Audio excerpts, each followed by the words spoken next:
తెలంగాణ రాష్ట్రంలో బీసీల రిజర్వేషన్ కొరకై మరి బీసీ సంఘాలన్నీ కూడా పిలుపు మేరకు బంద్ పాటించుకుంటున్నాము. మనకు అనాదిగా జరుగుతున్న అన్యాయాలను మరి రూపుమాపుకోవాలంటే అందరం ఐకమత్యంగా కలిసి పోరాడితే మరి రాజ్యాధికారం మన చేతికి వస్తుంది. మనం సంఖ్యాపరంగా ఉండి కూడా మరి అధికారాన్ని తీసుకోలేని పరిస్థితిలో ఈరోజు మనం ఉన్నాము. పార్టీలు రాజకీయ నాయకులందరూ కూడా రాజకీయ పార్టీలందరూ కూడా మేము ఒకటే విజ్ఞప్తి చేస్తున్నాము. ఏ ఇష్టంలో ఉన్న పార్టీలందరూ కూడా పార్లమెంటులో బిల్లు పెట్టించి మాకు రిజర్వేషన్ అమలు చేయించాల్సిందిగా మేము విజ్ఞప్తి చేస్తున్నాము. ఇది ఆరంభము మాత్రమే.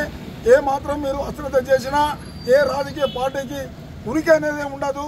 బీసీలంతా ఏకమై బీసీ ఎస్సీ ఎస్టీలందరూ కూడా కలిసికట్టుగా ఈ ఉద్యమాన్ని ప్రారంభించారు కనుక మీరందరూ మాకు సహకరించి రిజర్వేషన్ త్వరగా అమలయ్యేలాగా 9th షెడ్యూల్లో మీరు పెట్టాల్సిందిగా ఈ రోజు ఈ జగిత్యాల వేదిక మిమ్మల్ని మేము డిమాండ్ చేస్తా ఉన్నాం.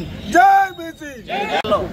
నిర్వహిస్తున్న బంద్ సందర్భంగా మేము అధికారంలో ఉన్న అన్ని పార్టీలకి, ఈ పార్టీ ఆ పార్టీ అని కాకుండా అధికారంలో ఉన్న అన్ని పార్టీలను డిమాండ్ చేస్తూ ఉన్నాం. మీరు చిత్తశుద్ధితోని పార్లమెంటులో బిల్లు పెట్టి ఆమోదించి దాన్ని 9th షెడ్యూల్లో పొందుపరిచి రాజ్యాంగబద్ధంగా చట్టపరమైన రక్షణతో చట్టబద్ధంగా రక్షణ కల్పిస్తూ మాకు 42% రిజర్వేషన్ కల్పించాలని చెప్పి అన్ని ప్రభుత్వాల్ని అన్ని పార్టీల్ని డిమాండ్ చేస్తూ ఉన్నాం. ఈ సందర్భంగా ఎవరైతే మాకు అన్యాయం చేస్తారో వారికి భవిష్యత్తులో రాజకీయ సమాధి కడతామని చెప్పి ఈ సందర్భంగా తెలియజేస్తా ఉన్నాం. బీసీలంతా ఏకమై 42% రిజర్వేషన్ల గురించి ఈరోజు ర్యాలీ తీయడం జరిగింది. అలాగే ఇవి 3 బిల్లులు, బీసీలు అనగానే ఒకటే బిల్లు అను, విద్య, ఉద్యోగం, రాజకీయం, మూడిట్లల్లో పొందుపరిచి బిల్లు ఇక్కడ గవర్నర్ దగ్గర ఒకటి పెండింగ్ ఉన్నది, ఢిల్లీలో ఒకటి పెండింగ్ ఉంది, రాష్ట్రపతి దగ్గర.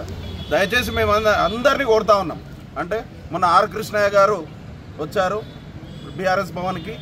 ఆ రోజు గంగ్లా కమలాకర్ కానీ, శ్రీనివాస్ గౌడ్ గారు కానీ, తలసాని శ్రీనివాస్ యాదవ్ గారు అందరి ముందు కేటీఆర్ గారు చెప్పారు, నేను ఏ పార్టీ ఇప్పుడు కాంగ్రెస్ తోటైనా ఇప్పుడు బీసీ బిల్లును సాధించే దిశగా మేము వారితోటి కూడా అడుగులు వేస్తాము. వారు ర్యాలీ ఇస్తారా, ఢిల్లీలో ర్యాలీలో పార్టిసిపేట్ అవుతాము, ధర్నా ఇస్తారా, ధర్నాలో కూడా మేము పార్టిసిపేట్ అవుతామని చెప్పడం జరిగింది. గంగ్లా కమలాకర్ క్లియర్ కట్గా చెప్పారు, మేము ఖచ్చితంగా బీసీ 42% రిజర్వేషన్ కట్టుబడి ఉన్నామని చెప్పడం జరిగింది కేటీఆర్ గారు.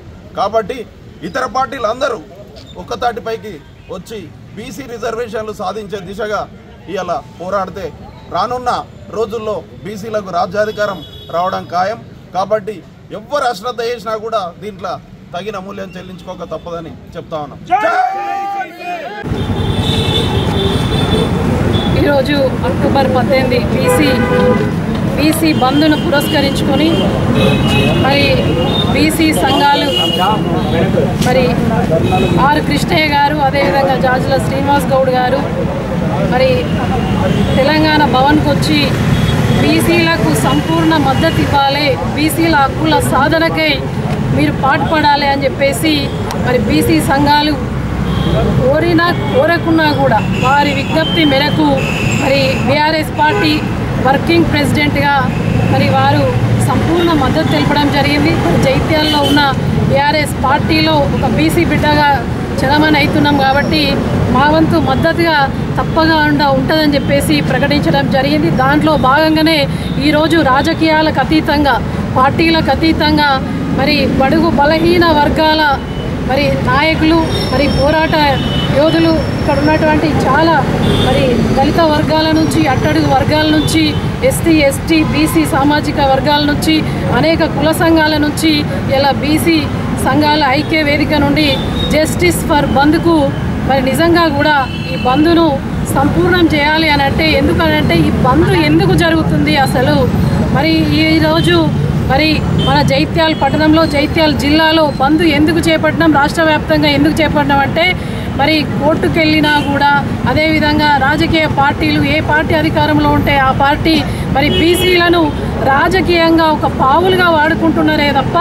బీసీలకు రాజ్యాధికారం కల్పించడంలో విఫలమవుతున్నాయి. కాబట్టి ఇలా నేరుగా మరి ప్రజల వద్దకే మనం వెళ్ళాలని చెప్పేసి ఈనాడు బీసీ బంద్ను ప్రకటించడం నిజంగా కూడా హర్షించదగ్గ విషయం అని చెప్పేసి తెలియజేస్తూ ఈనాడు పార్టీలకు అతీతంగా ఒక బీసీ బిడ్డగా నేను మాట్లాడుతూ ఉన్నాను.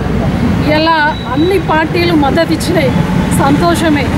కానీ ఎవరేమనుకున్నా కూడా మన బీసీల హక్కుల సాధన కోసం నిజంగా కూడా మరి ఇలా ఒక పక్క రాష్ట్రంలో అధికారంలో ఉన్నటువంటి కాంగ్రెస్ పార్టీ, ఇంకొకటి దేశంలో అధికారంలో ఉన్నటువంటి బీజేపీ పార్టీ, రెండు పార్టీల వైఖరి చూస్తే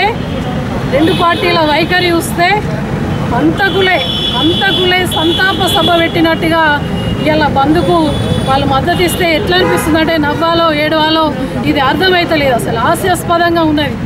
మరి అంతకులే సంతాప సభ ప్రకటించినట్టుగా ఇలా వాళ్ళు చెప్పడం నిజంగా కూడా చాలా బాధాకరం. ఒక బీసీ బిడ్డగా బాధపడుతున్నా, వాళ్ళని వ్యక్తిగతంగా కాదు, ఒక పార్టీ పరంగా నేను అనేది.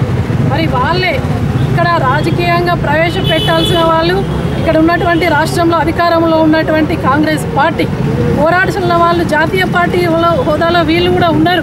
అక్కడ ప్రియాంక గాంధీ గారు గౌరవ ప్రతిపక్ష నేతగా, బలమైన ప్రతిపక్ష నేతగా, మరి ఢిల్లీలో ఉన్నటువంటి రాహుల్ గాంధీ గారు మరి గొంతు విప్పి మాట్లాడితే ఎందుకు సాధ్యం కాదు, అఖిల పక్షాన్ని ఎందుకు ఢిల్లీకి తీసుకెళ్ళలేరు, కేవలం మీరెళ్ళి జంతర్ మంతర్ దగ్గర మరొక షో చేసి రావడం బాధాకరం.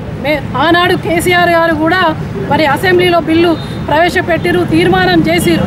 కానీ ఒక ఉద్యమ నాయకునిగా ఆనాడు కేంద్ర మంత్రిగా ఉన్నప్పుడే కేసీఆర్ గారు, ఆర్ కృష్ణయ్య గారు లాంటి వాళ్ళను, బీసీ నాయకులను ప్రధానమంత్రి నరేంద్ర మోడీ దగ్గరికి తీసుకెళ్ళి బీసీలకు రావాల్సినటువంటి హక్కులు కల్పించాలని చెప్పేసి పోరాడినటువంటి వ్యక్తి మరి ఆనాడు కేసీఆర్ గారు. అయితే ఇప్పుడున్న ప్రభుత్వాలు కూడా ఇలా ఇవ్వాల్సింది బీజేపీ, పోరాటం చేయాల్సింది కాంగ్రెస్, ప్రతిపక్ష నేతలు అందులో ఉన్నారు కాంగ్రెస్ పార్టీ తరఫున కూడా. వాళ్ళు ఎందుకు గొంతు విప్పుతలేరు, ఎందుకు గొంతు మూగబోయిందా అని చెప్పేసి మేము బీసీల పక్షాన, మా అట్టడుగు వర్గాల పక్షాన, మా బడుగు బలహీన వర్గాల పక్షాన ప్రశ్నిస్తూ ఉన్నాం. కోసం ప్రచారం కోసం వెళ్ళకండి దయచేసి. ఏ పార్టీ అధికారంలో ఉన్నా, మళ్ళా గతంలో అయినా ముందు రానున్న పార్టీలైనా కూడా బీసీలను మీ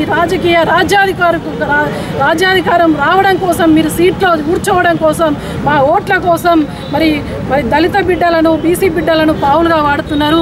మీ కపట బుద్ధి ఇప్పుడు తేట తెల్లమైంది. మరి ఇలా బీజేపీ పార్టీ మద్దతు ఇస్తుంది, ఇలా కాంగ్రెస్ పార్టీ మద్దతు ఇస్తాయి. మరి ఎవరిని తప్పుపట్టాలి? ఇవాళ ఎవరిస్తలేరు మరి బీసీలకు మరి హక్కులు? జీవో 9 చెల్లని జీవోనిచ్చి ఇలా కోర్టుకు వెళ్ళారు. అది చెల్లదని చెప్పేసి సుప్రీంకోర్టు, హైకోర్టు బుద్ధి చెప్పింది. మరి ఇలా బీజేపీ పార్టీ పార్లమెంట్లో మరి పొందుపరచాలి, షెడ్యూల్ 9లో పొందుపరచాలి. మరి వాళ్ళు ఇచ్చేవాళ్ళు కూడా మద్దతు ఇస్తే ఇలా న్యాయస్థానాలను తప్పుపట్టినట్ట, న్యాయస్థానాలను అవమానించినట్ట మీరు కాంగ్రెస్ బీజేపీ పార్టీ వాళ్ళు సమాధానం చెప్పాలి అని చెప్పేసి మేము బీసీల పక్షాన మేము ప్రశ్నిస్తూ ఉన్నాం. కేవలం రాజకీయం కోసం ఇలా ఆ పార్టీ ఈ పార్టీ మద్దతు ఇవ్వడం అనేది నిజంగా కూడా హంతకులకు సంతాప సభ పెట్టినట్టుగానే ఈ యొక్క హడావిడి కనిపిస్తుంది తప్ప ఇచ్చేవాడు కూడా ఇలా మద్దతు తెలుపుతున్నాం అని అంటే ఇది ఏమనుకోవాలి? మరి మళ్ళీ కూడా ఈ మద్దతులో కూడా, ఈ బీసీ బంద్లో కూడా మా బీసీలను, మా అట్టడి వర్గాలను మోసం చేస్తున్నారని చెప్పేసి బీసీ సమాజం అంతా కూడా మేల్కొనాలి. ప్రతి గ్రామంలో కూడా చర్చ పెట్టాలి. బీసీలకు జరుగుతున్న అన్యాయం, దళితులకు జరుగుతున్న అన్యాయం పైన యువత కూడా పార్టీలకు అతీతంగా ముందుకు రావాలి. బీసీల హక్కుల సాధన కోసం ఇప్పటికైనా కూడా మన బడుగు బలహీన వర్గాల ప్రజలు మేల్కొనాలి. మన హక్కుల సాధనకై నిరంతరం కూడా పోరాటం చేయాలి.